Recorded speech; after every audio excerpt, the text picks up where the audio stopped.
வீரமா முனிவர் வந்து நற்செய்தி பணியாற்றினார். கால்டுவெல் கேள்விப்பட்டிருக்கீங்களா? கால்டுவெல் வந்து நற்செய்தி பணியாற்றினார். ஜியு போப் அவர் வந்து நற்செய்தி பணியாற்றினார். இப்படி பல பேர் ஆண்டவருடைய நற்செய்தி பணியை உலகெங்கும் எடுத்து சென்றார். அப்ப இன்றைக்கு இந்த நற்செய்தி பணி எல்லா இடங்களிலுமே அறிவிக்கப்பட்டுக் கொண்டிருக்கிறது. உலகம் முழுக்க இயேசுடைய நற்செய்தி அறிவிக்கப்பட்டுக் கொண்டிருக்கிறது. அதை இந்த நாளிலே திருச்சபை நினைவு கூறுகிறது.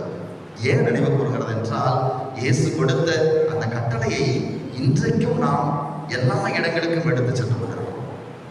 அப்ப திருமுழுக்கு பெற்ற நம்ம ஒவ்வொருவருக்குமே நற்செய்தி இயேசுடைய இந்த கட்டளையை செய்வதற்கு கடமை இருக்கிறது. திருமுழுக்கு பெற்ற அத்துணை பேருமே திருமுழுக்கிலே நாம் வாக்குறுதி கொடுக்கிறோம். பெற்றோர்கள் வாக்குறுதி கொடுக்கிறார்கள், இயேசுடைய அந்த நற்செய்தி பணியை நாங்கள் தொடர்ந்து எடுத்து செல்வோம் அப்படின்னு. அப்ப இன்றைக்கு நமக்கு இந்த நற்செய்தி பணியை குறிப்பாக இந்த உலக